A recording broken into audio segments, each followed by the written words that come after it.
Lista 5, exercício 7. Para o circuito ilustrado na figura, o interruptor está aberto por um tempo muito longo. A. Qual é a queda de potencial através de cada indutor no instante que se fecha o interruptor? B. Qual é a queda de potencial através de cada capacitor após o interruptor ter sido fechado por um tempo muito longo? Bem, a ideia aqui é a seguinte. Inicialmente, com a chave aberta, o que a gente tem é as correntes do circuito. As correntes do circuito são zero, certo? Claro, porque está aberto um tempo muito longo. E os capacitores estão inicialmente descarregados, certo? Então, a diferença de potencial no capacitor antes de fechar a chave é zero. A diferença de potencial no capacitor aqui antes de fechar a chave é zero. A corrente que passa por esse indutor é zero. A corrente que passa por esse indutor é zero. Bom, no instante que fecha a chave, e durante um tempo em que acontecem as coisas no indutor, a gente vai ter correntes que saem da fonte. Nós vamos ter correntes que passam por esse ramo aqui, que eu vou chamar de 1. Eu vou ter corrente que passa por esse ramo, que eu vou chamar de 2. E eu vou ter corrente que passa por esse ramo, que eu chamo de 3. A ideia é identificar o que acontece com cada um e as suas diferenças de potencial. Bem, vamos lá. E tem A. Qual é a queda de potencial através de cada indutor no instante que fecha a chave do interruptor? Bom, quando eu fecho a chave do interruptor, os indutores não deixam que a corrente tenha variações instantâneas. Então, esse indutor não vai deixar que a corrente anterior ao ato de fechar a chave seja diferente da corrente agora. E esse indutor também não vai deixar que a corrente que passe por ele mude instantaneamente. Então, dessa forma, as correntes que passam pelo indutor de 22 mA e a corrente que passa pelo indutor de 15 mA no instante em que fecha a chave são zero. Certo? Então, a única corrente que vai passar no circuito na hora que fecha a chave é a corrente que passa pelo capacitor de 35. Por quê? Porque o capacitor não tem problema, a diferença de potencial dele é zero. É como se eu tivesse um fio ligado aqui. Então, eu tenho o circuito fechado através do resistor de 75 e depois do resistor de 25. Então, o I é igual a I3, certo? Consequentemente, é igual simplesmente a frente sobre a resistência equivalente. Bem, como as correntes que passam pelo resistor de 25, que é o I, e pelo resistor de 75, que é o I3, são iguais, independente de seus valores, então você tem aqui uma configuração em série. A resistência equivalente é 75 mais 25. Dessa forma, a nossa corrente que passa pelo circuito nesse instante é 2 amperes. A ideia está passando 2 amperes através desse ramo do circuito. Bom, se está passando 2 amperes através do ramo do circuito, você vai ter uma diferença de potencial em cima do resistor de 75 ohms. Essa diferença de potencial, o potencial maior fica antes e o potencial menor fica depois no sentido da corrente, porque a corrente passa por um resistor do maior potencial para o menor potencial. Assim, a diferença de potencial sobre o resistor de 75 é simplesmente só a resistência vezes a corrente que passa por ele, 75 vezes 2, isso é 150 volts.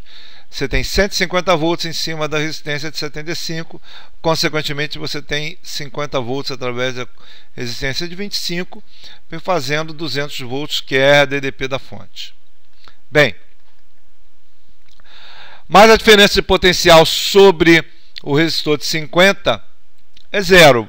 Por quê? Porque a corrente 2 é zero. A corrente 2 é zero, quer dizer, a corrente que passa por ele é zero. A diferença de potencial sobre esse resistor é zero. Consequentemente, a diferença de potencial sobre o capacitor de 35 também é zero. Por quê? Porque ele está inicialmente descarregado e na hora que eu fecho a chave ele continua descarregado. Ele vai carregar durante o tempo, certo? Mas nesse instante ele está descarregado, a diferença de potencial sobre ele é zero. Consequentemente, a diferença de potencial sobre o indutor de 15, certo? É de tal forma que o potencial na parte de cima é igual ao potencial do lado esquerdo da resistência de 75.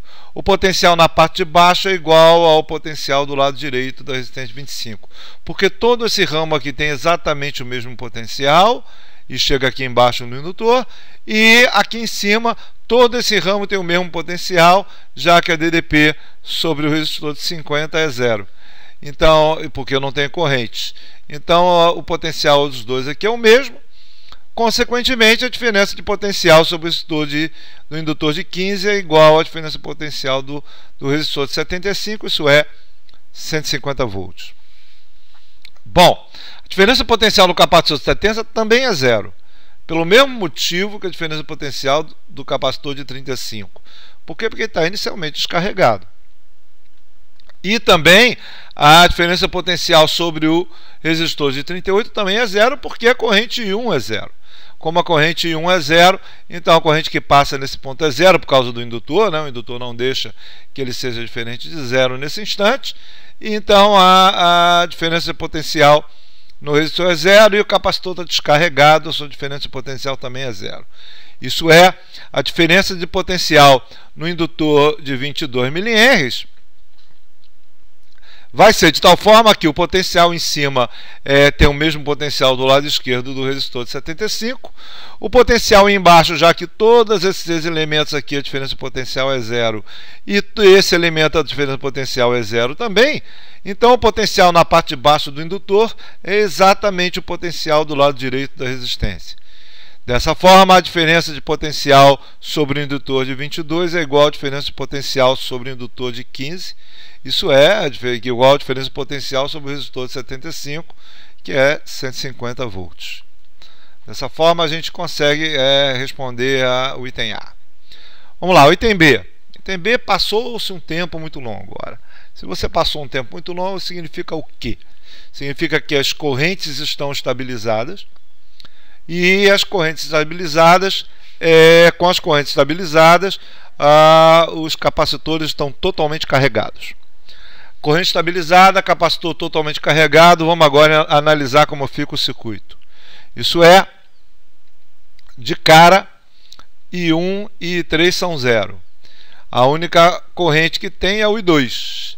Isso é, I1 e I3 é zero. Por quê? Porque se esse capacitor está totalmente carregado e esse capacitor está totalmente carregado, a corrente que passa por eles é zero, porque se tivesse corrente ele continuaria sendo carregado. Então a única corrente que tem no nosso circuito agora é a corrente sobre esse ramo do meio, que é o I2. Então a corrente que sai da fonte passa pelo I2 e volta para a fonte. Dessa forma, essa corrente vai ser afim sobre a resistência equivalente, e a nossa resistência equivalente agora é 50 mais 25, isso é esse resistor do ramo do meio e o resistor de 25, cujas correntes são as mesmas.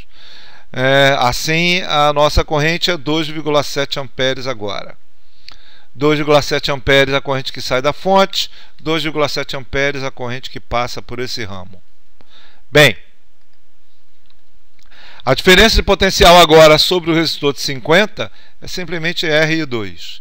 Isso é 50 vezes 2,7, 135 volts é a diferença de potencial sobre o resistor de 50. Consequentemente, 65 volts é a diferença de potencial sobre o de 25, cuja soma vai dar 200. Bem, só que a diferença de potencial sobre o resistor de 38 é zero. Por quê? Porque a corrente desse ramo é zero, porque o capacitor está totalmente carregado. Como o capacitor está totalmente carregado, o ramo vai ter uma corrente zero e, consequentemente, a diferença de potencial no resistor de 38 é zero. E, é claro, por este motivo, a corrente que passa pelo indutor, a diferença de potencial sobre o indutor é zero.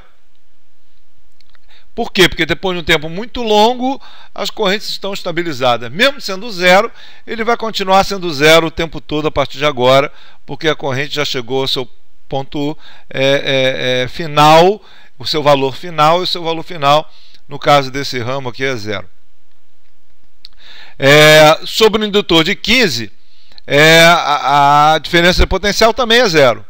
Por quê? Porque a corrente 2 já está estabilizada, ela vai manter o seu valor indefinidamente a partir de agora, e não tem mais variação, então meu DI dt igual a zero, consequentemente a diferença de potencial sobre esse indutor é zero. A diferença de potencial nos dois indutores são zero, né? Isso nós vamos ter a diferença de potencial sobre o capacitor de 70 igual à diferença de potencial sobre o resistor de 50. Porque essa diferença de potencial no 22 é zero, a diferença de potencial no 38 é zero, a diferença de potencial nesse indutor é zero, então o potencial na parte de cima do capacitor é igual ao potencial na parte de cima do resistor de 50. A potencial na parte de baixo do capacitor é igual ao potencial na parte de baixo do resistor de 50. Então as diferenças de potencial são as mesmas, consequentemente a diferença de potencial no capacitor de 70 é 135 volts.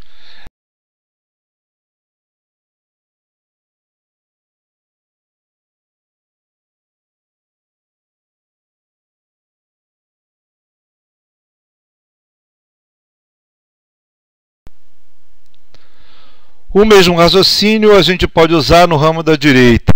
Isso como eu não tenho corrente, né, no ramo da direita, a diferença de potencial sobre o resistor de 75 é zero. E como o capacitor de 35 já está totalmente carregado, a sua diferença de potencial já está no seu estado máximo. Se a diferença de potencial no resistor de 75 é zero, quer dizer que o potencial na parte de cima do capacitor é igual ao potencial na parte de cima do resistor de 50. O potencial na parte de baixo do capacitor é igual ao potencial na parte de baixo do resistor de 50, já que a diferença de potencial sobre o indutor de 15 é zero. O diferença de potencial do indutor de 15 é zero. Então, a diferença de potencial no capacitor de 35 é igual à diferença de potencial no resistor de 50. Consequentemente, a sua diferença de potencial é 135 volts. Note uma coisa interessante nesse circuito, é que quando você fecha a chave, a corrente I1 é zero. Bom, aí o capacitor de 70 vai começar a se carregar, a corrente aumenta, chega a um determinado ponto, o capacitor está carregando e o capacitor carregando, a corrente começa a diminuir de novo. Quando o capacitor está totalmente carregado, a corrente volta a zero. Então a corrente fica a zero depois de um tempo muito longo, como é que está colocado aqui. Quer dizer, a corrente inicial I1 é zero, a corrente final I1 é zero. Quer dizer que o capacitor tem um ponto de pico de corrente, né, em cima desse ramo. Ele aumenta a corrente, tem um ponto de pico, depois abaixa de novo, voltando a zero. Esse aqui é o lado interessante desse circuito. No ramo do meio, a corrente só vai aumentar, chegando ao seu patamar por causa do indutor. A corrente da direita começa no seu estado máximo, seu valor máximo, depois ela baixa, né, que é de 2 amperes, depois ela baixa até ser zero quando o capacitor está totalmente carregado. Certo? É isso.